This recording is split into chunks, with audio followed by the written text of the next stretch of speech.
free speech means. And this will kill America, and foreign powers are involved like China. It's a national security issue. Clear and present danger. Randazza Group, randazza.com. We'll talk to you very soon. Got an important meeting after this. Paul Watson's coming up. Stay with us. Hey, how would you like to take InfoWars with you wherever you go? Well, now you can do just that with the new official InfoWars app. And here's the best part. It is absolutely free. At the Apple Store and Google Play, you can join the InfoWar today. Check it out right now at InfoWars.com/app. It's the InfoWars official app, taking on the globalist at point blank range. And with your help spreading it, and with your help downloading it, we are unstoppable. Everything we do here at InfoWars is possible with your support at InfoWarsStore.com. We have huge specials. If you've not seen the InfoWars store yet, go check it out. New t-shirts at the InfoWars store as well, including one that I just got, the new InfoWars hexagon logo. Very, very cool logo and kind of more discreet, so a radical liberal might not come over and try to punch you in the face or spit on you. So it's all possible thanks to your support at InfoWarsStore.com. Huge discount store-wide right now. We are on the march. The Empire is on the run. Alex Jones and the GCN Radio Network.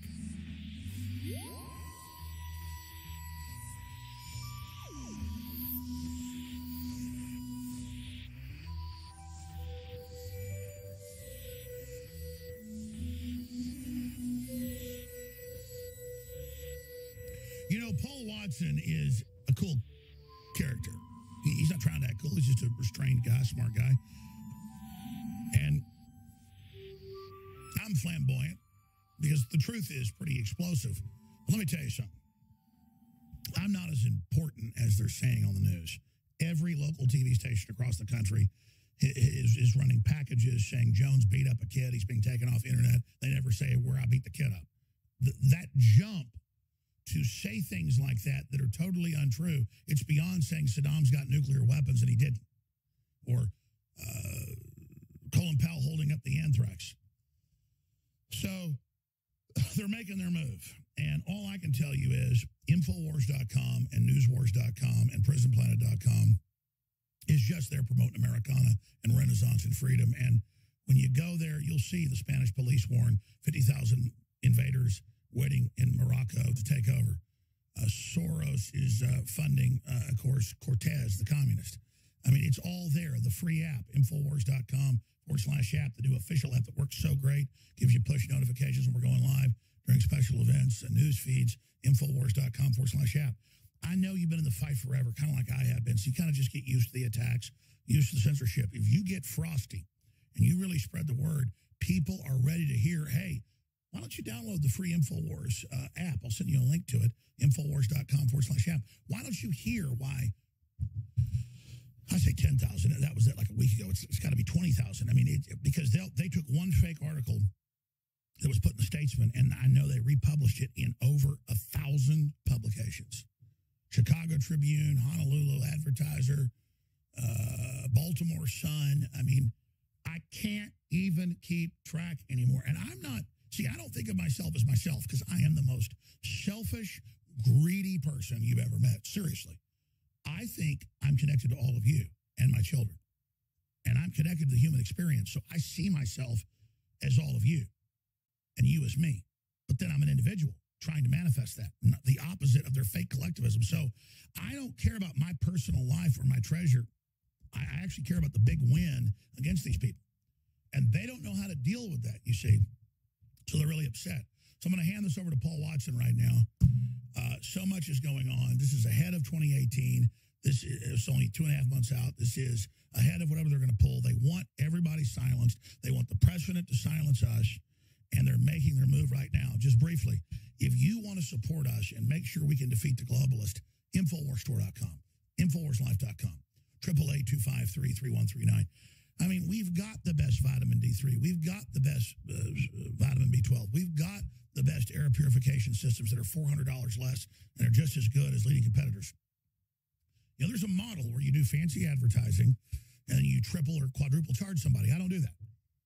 I make at the sales price $40 off this, and the maker makes like $35. $600. We normally sell it at $250. It's a great deal. Alexa Pure Breeze for you and your family. It's so amazing. 4 filters, HIPAA, ion, $149.95. You should get it right now. Everybody should get it. We've got the fish oil, the krill oil, the honor roll for your kids. It's got all the known oils for the brain. 40% off if you get them all 3 together. 25% off if you get them individually. And you sign up for auto ship. Additional 10% off, making a loss leader. Free shipping on all orders, $50 or more. Whatever you do, history's happening now. I want to thank you all who've been in the fight. I want to encourage those of you that haven't to get in the fight. But how this works is Jones has been sued for saying, nobody died here or there, made up lies, out of context. Then, Jones was taken off YouTube, which I wasn't. They put a fake strike on. They removed the last fake strikes months ago because he said that, he beat up a kid. Again, the level of the unified, organized discipline of corporate media to all lie together and all sing from one page of music shows you that the universities have bred an entire class of people that are free speech and America killers. So, Paul, you've got a big 45 minutes coming up here, or 50 minutes. So go ahead and take over, my friend. God bless you. Okay, thanks, Alex. Yeah, we're talking about fake news. Let's get into this from the off. CNN routinely puts out the most harmful fake news imaginable, which actually leads to persecution, oppression, torture, imprisonment, and loss of lives. This is what we need to talk about right now. 2 different examples of that today. We'll start off with the revelation about the Manchester bomber Salman Abedi. Now, of course, he killed 22 people in the Manchester Arena bombing last year, half of whom were children.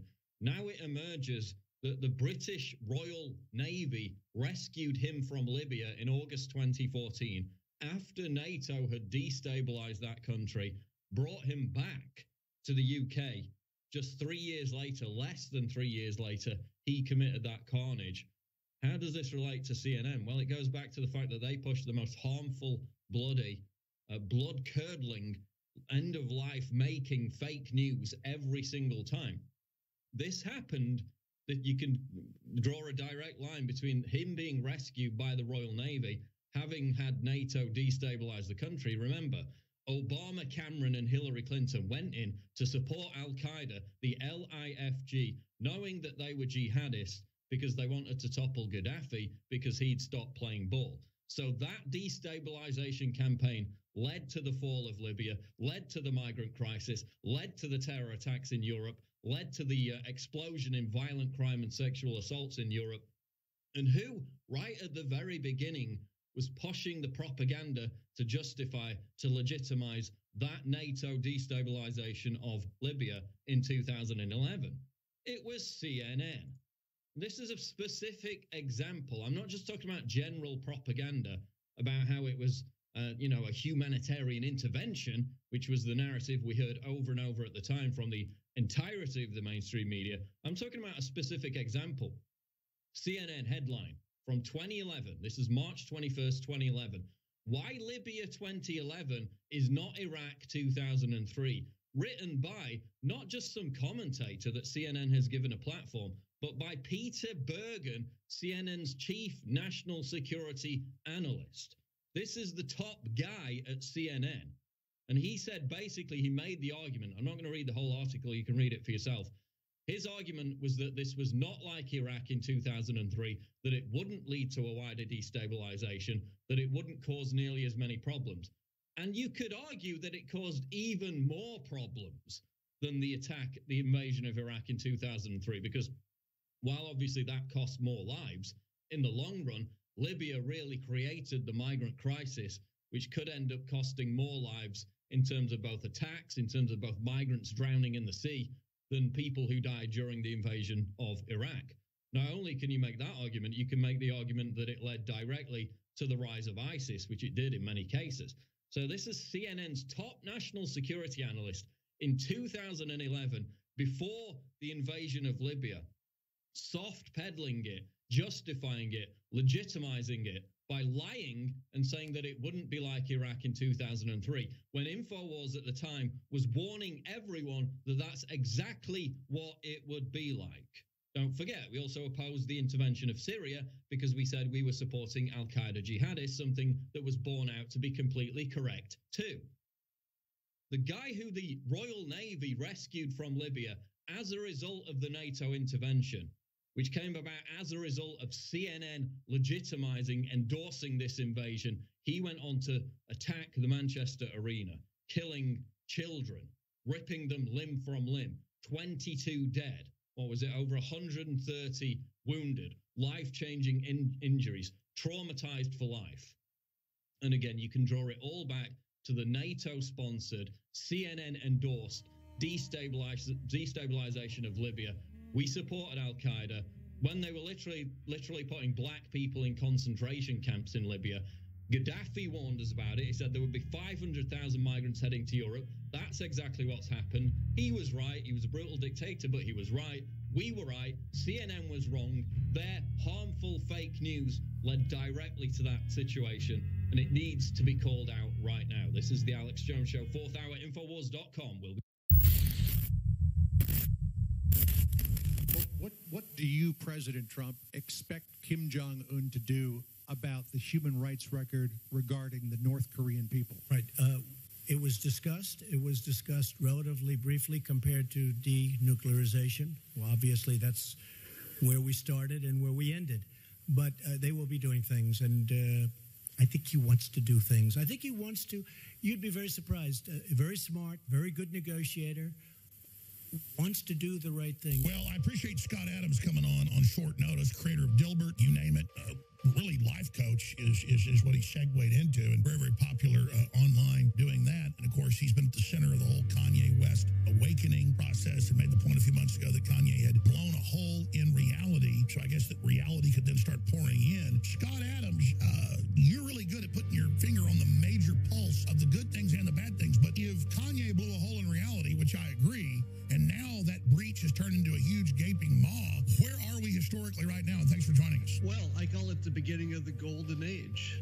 I've been defining the golden age as that moment when people start realizing that the remaining big problems are no longer physical. A physical problem would be you run out of food, and we're not in that situation. We're more in a situation where North Korea is a perfect example. We were worried about what they were thinking, and they were worried about what we were thinking, but neither of us had any reason to be at war or to start a war or to continue bad feelings. So by both Chairman Kim, who said it first, by the way, he said in his first statement at the summit, he said words to the effect of, let's leave the past behind. And then you saw President Trump with his video that's getting a lot of attention saying exactly the same thing.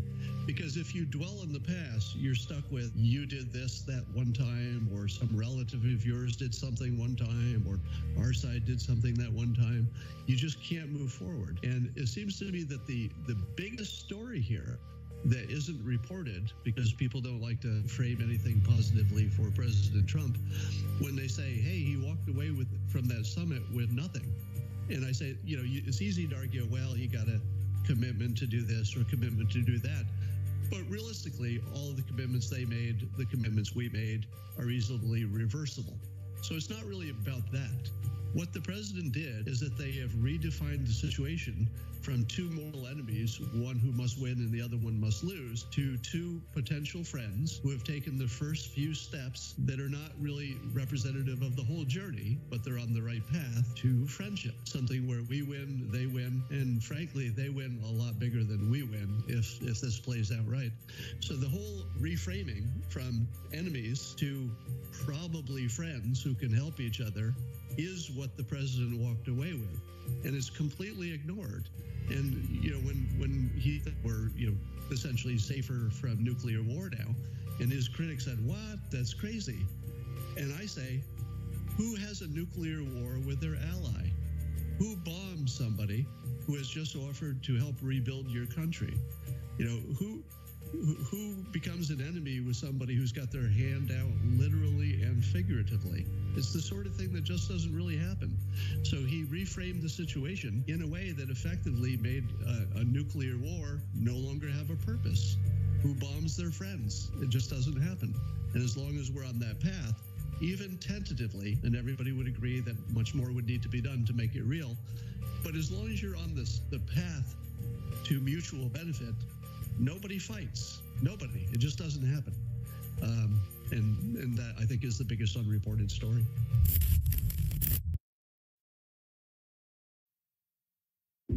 You're listening to The Alex Jones Show.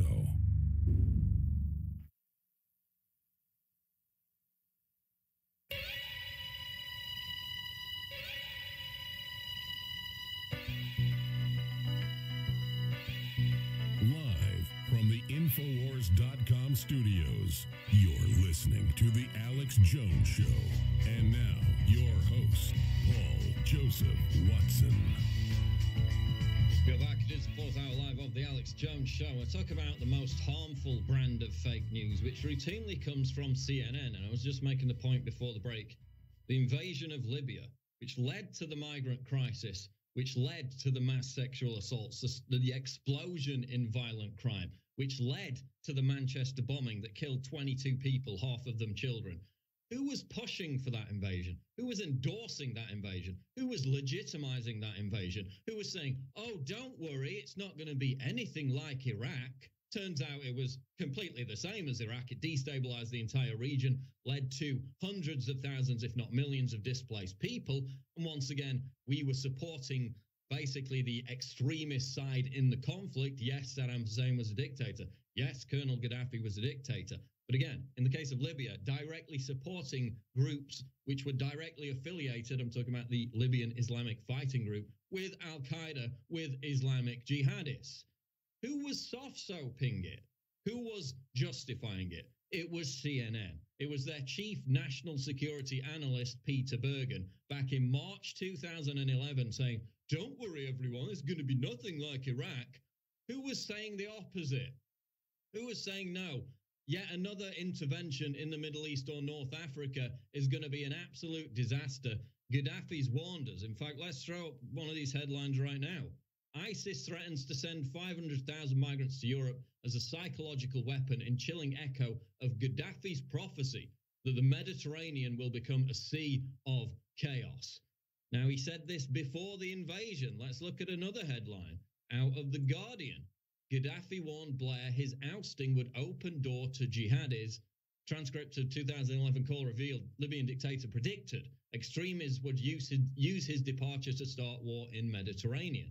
So he was warning us. Infowars.com was warning everyone, don't set sail on another ridiculous, absurd, dangerous invasion of a foreign country, which destabilized the region and led to exactly what we predicted it would lead to.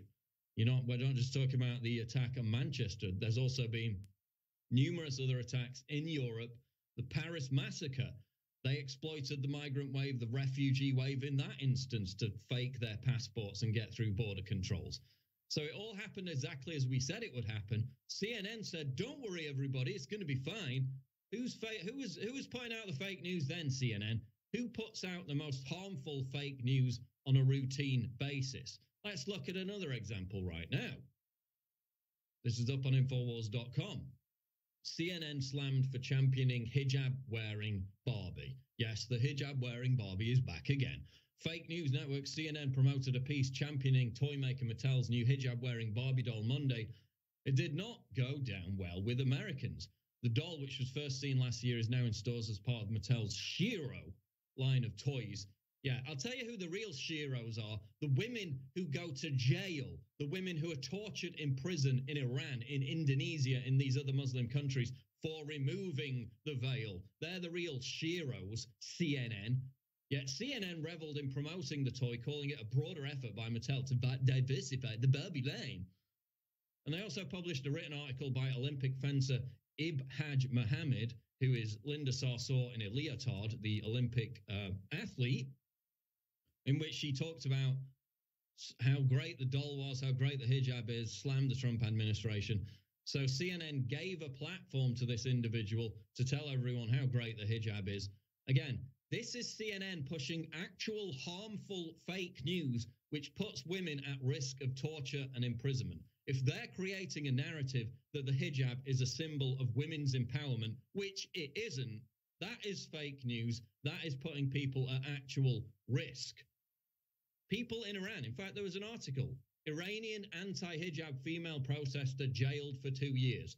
A brave anti-hijab activist in Iran who protested against the mandatory wearing of the Islamic headscarf has been sentenced to 2 years in prison. That was earlier this year. No, CNN says it's great, everybody should wear it.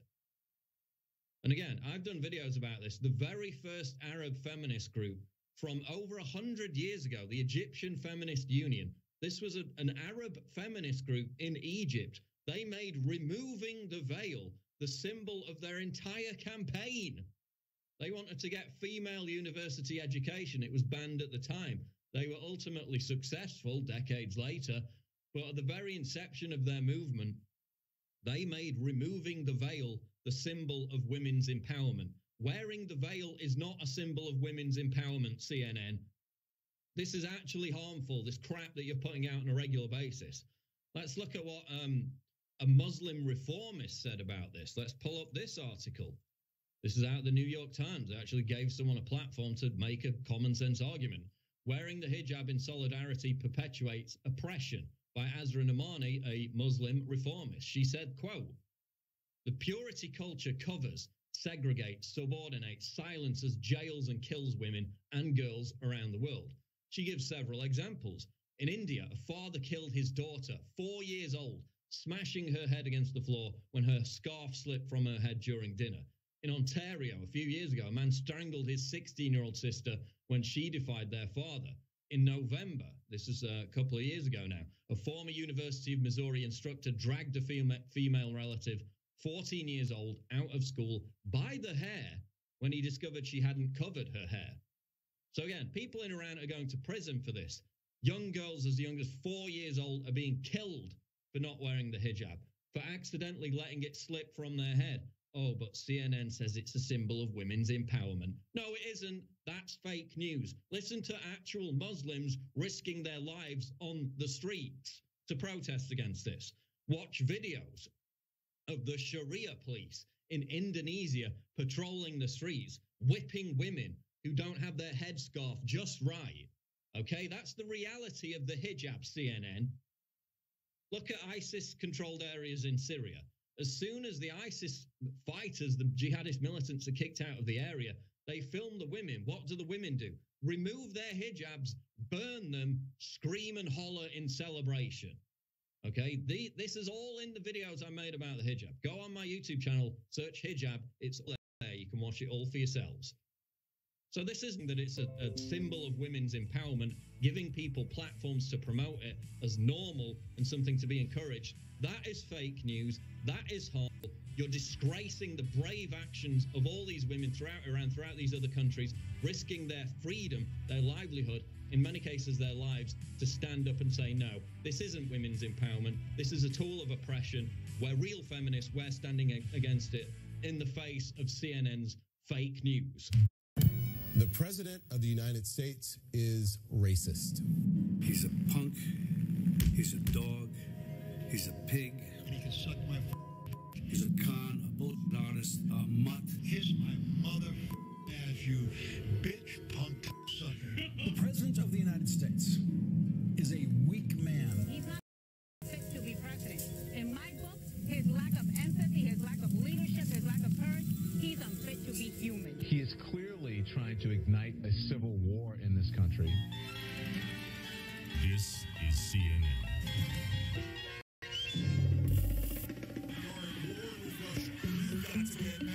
You gotta say, I'm an American citizen, goddammit. My democracy has